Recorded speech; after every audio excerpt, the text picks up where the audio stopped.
Guys, so I just made this video and the file corrupted. So I have this nice, beautiful burger I've already made, but now I get to make it again because one of my friends, they're very concerned about cooking their own burgers. They want pre-made ones. Pre-made ones are just an L. They taste awful and they're more expensive. Don't do that, okay? Just don't do that. And also, stop ordering out as much, guys. This economy is completely trash in terms of food prices, and you're never going to get what it's worth. And I know when I first started, I was scared of having raw meat too. I had it a couple times, and that shit is gross. Don't be discouraged, right? If you learn to cook once, you're good for the rest of your life, and it's going to be cheaper, and it's going to be better for you, and it's going to be customizable, right? So go ahead and invest in yourself and learn to cook, right?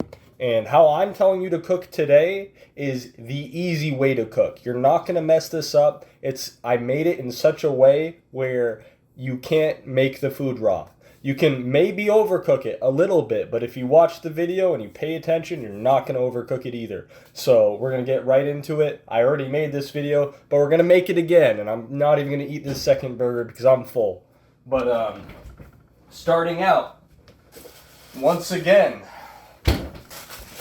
we have this brand of beef. Now, I like this brand of beef. It is 27% fat.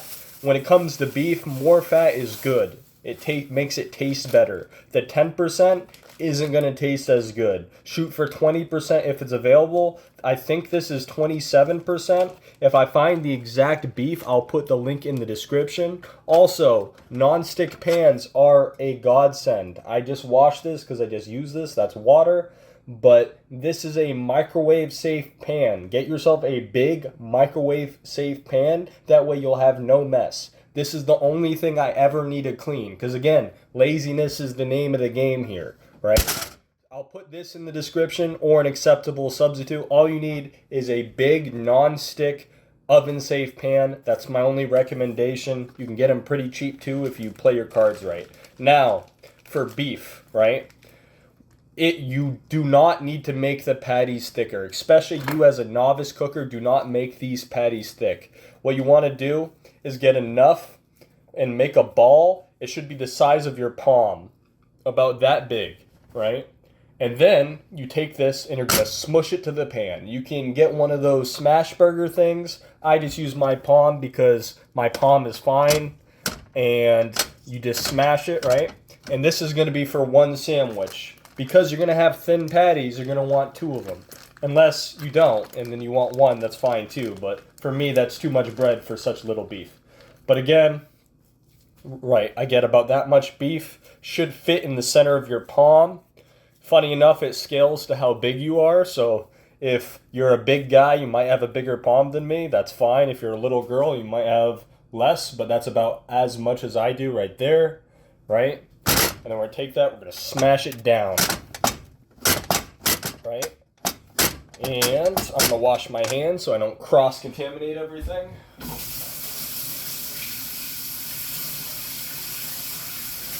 Beautiful. Hopefully this time it stays on. So, this is what you're going to be looking like in terms of patty size. Great, right? Nice and thin. Notice they're super, super thin. That's what you want. If they're thin, you can't have middle for them not to cook. Crazy, right? You make thinner patties, they cook faster. You can eyeball them because the skin and the outside is what you're looking at. You're not going to mess it up as much. Now, for the important parts, right? These are all available at Costco. Highly recommend. We're going to start out with the Montreal seasoning, right? As for seasoning, a lot of you guys might be scared of over seasoning. Don't. This is roughly how I do it. I'm freehanding it with the camera, so might not be as accurate as I normally do. Oh, that's about perfect right there. So that's about how much seasoning I put on. Put a little more on this guy. Beautiful. Don't be afraid to over season it. Most of it's going to cook out anyway, right? Then we're going to go some black pepper, right? Bam. See how good I am at dual wanding. Right about like that. Right about like that. There's black pepper in the Montreal, but I like to have some extra. Bam. And then California onion. Ooh, California onion. Now this guy's going to come out really, really fast. Kind of have to be very careful when you pour him out. Other side. God, it's hard to hold. Oh, there we go. So you can use that big one. Let's get it on the side like this. Right about. Don't be afraid of onion powder. Get the edges. There we go. Beautiful. And then I choose garlic salt. You can use regular salt. I like garlic salt. It adds a little bit of flavor. And it balances well. If you trust me, just use the garlic salt. Especially if you think you don't like what you like. Half the time, the reason you think you don't like something is what's holding you back from actually liking it. So, roughly, that's going to be how the seasoning looks. Very, very solid, right? Now, here is what I don't see anyone doing besides me, and I think they're dumb for not doing it. I use mayonnaise. I love mayonnaise on my burgers, but even if you don't, most of it's going to cook out. We're going to use mayonnaise as the cooking oil, right? Works super well. As long as you have a non-stick pan, you don't have to worry about like it browning as much. You're going to take a little bit of mayonnaise and you're going to push it on, right? And then, so you don't cross-contaminate, you're going to put the mayo on like globs and just let it fall. And then you're going to spread, right? Because you don't want to be putting the raw beef back into the mayonnaise. That's awful. Especially if you're using the industrial cheap like I do. Because that is going to ruin a lot of mayonnaise. But yep, we're going to go like this. Spread the edges. Doesn't have to be perfect. Again, you can see we're picking up a lot of seasoning. That's fine. It's also spreading the seasoning around. Not trying to make it perfect. Beautiful. We're going to smush it in anyway. That's going to help later too. But just get it so it's not concentrated in one glob. And boom. As I said, this is very noob friendly. So if all of your seasoning was messed up earlier and you didn't get a good spread, you can use the knife to push around the seasoning to the edges of the burger you failed to earlier, right? And then keep this because we can put this on the bun when we finish cooking, right?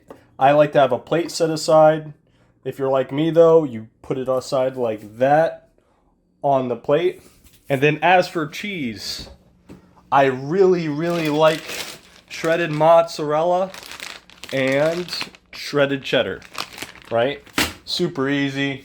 All right, so we're gonna go ahead and we're gonna turn on the burner. I go at 5. If you're a new cook, I recommend 3. That way you can watch it and you can like kind of see how it cooks and get a better feel. It's more noob forgiving. What we're gonna do is we're gonna take these burgers, see how we smashed them on, bam. We're gonna flip them and then we're gonna press them down again. And then again, we're gonna flip. Right, trying to keep them close together, and we're gonna press down again, right? Wow, look how flat and thin they are. It's making it easy for you by design, right? And then again, something you can look forward where you might mess up, try to get it centered on the burner, right? Little things you can do to make it a little bit better. We're gonna wait for the next step. I'm gonna cut the video here and see you guys in a sec. And welcome back, friends and those who hate me.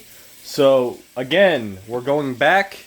I recommend potato rolls. Our burgers are starting to hit this point. So, as soon as you start to see the greasing edging, right? You see, like, the greases are edging out. See how it's, like, kind of like a yellow? That's the mayonnaise. The mayonnaise is now in liquid form. That is good. Once that happens, start to 2 minutes. Start counting to 2 minutes if you like a well done burger and you want to make sure it's not raw, guaranteed. If you trust yourself and you're at the 5 setting, you're going to be looking for about 1.5 minutes, right? And again, for bread, I'm a big fan of the potato rolls. Potato rolls are delicious. I love them. And yeah, so I go potato rolls, go whatever bread you like. But if you want my recommendation for the bread, I go potato rolls. And then again, once again, this mayonnaise and a little bit of seasoning, I put that back on the bread. Easy day. Cool. If you touch the raw meat too much, don't do that. If you're not just scraping the mayonnaise without touching the red meat, don't do that. Just wipe it off, right? But if you're doing things right, you go ahead, you can keep reusing the seasoning there like I did. All right, now, for me, it's been about enough time. You can kind of see how it's burning like that. Beautiful. I'm gonna flip. See how that's a nice, perfect sear. Look at that. And then we're gonna press again. Press the soul out of it. And then we're gonna move it into that mayonnaise so it's kind of frying itself in that mayonnaise mixture. And then we just move this again towards the center. And that's about what you want to see. And then when you see that, just wait, count to 60 seconds, you're home stretch. And if you want cheese, right, because I know some of you guys are freaks who don't like cheese, right, because your family didn't love you enough growing up, you can take the mozzarella cheese and start putting it on now. When the cheese melts nice, that's good. Also, my apologies to those who are lactose intolerant. I'm sorry God himself gave you that. Everybody has their crosses to bear. I'm a little stupid, so I feel that. So I'm gonna put a little bit of mozzarella, and oh, she texted me. Okay, awesome. And then a little bit of sharp cheddar, and then once that melts, take it. We're gonna put it on the bun, and that's literally it. Our cleanup is gonna be this one pan. If you have a garbage disposal, you just turn that on, dump the grease down the sink. I know people say not to do that because of grease fire. I've had grease fires, they're not that bad. I don't know who the hell has been, I don't care. I've never cared about grease fires, never affected me none. But yeah, these are gonna be 2 for 1. They're starting to look really, really good. Just wait until we see some melt action on that cheese, and then we're gonna call it. This guy's looking good. See how they shrunk a little bit? And then we're gonna just sandwich them between the top bun, right? That's the bottom bun, easy day. That's the one I just made earlier. I'm not gonna finish it because I'm not even gonna finish this one, to be honest. I'm full, but I promised a friend I would make this video, so I'm making this video. But yeah, we'll put it in the fridge and meal prep for tomorrow. Well, I think that's about good. You can count to a minute after it hits this stage. If you are bad at eyeballing it, a minute at this stage should be fine. If you're doing the 3 setting instead of the 5 setting, then go ahead and keep it at a minute 30.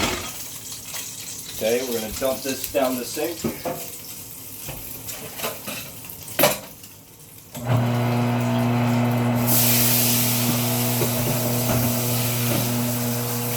And with a non-stick coating, without any scrubbing whatsoever, we're already at that stage. That's not even any form of mess. That's pretty good. And we just take a steel wool. One of these is $1, and we rub it. I just put some soap on it. I'll put some dish soap to show you guys an example. We just put some dish soap on the steel wool. Scrub this bitch, and then scrub the spatula, and that, a couple rinses, and then on to the drying rack, and that bitch is clean. Then again, this guy, but we're gonna go to the burger. So anyway, you guys are wondering how he came out. I'm a little full, but here we go. It's about what we're looking like. There's a good thumbnail.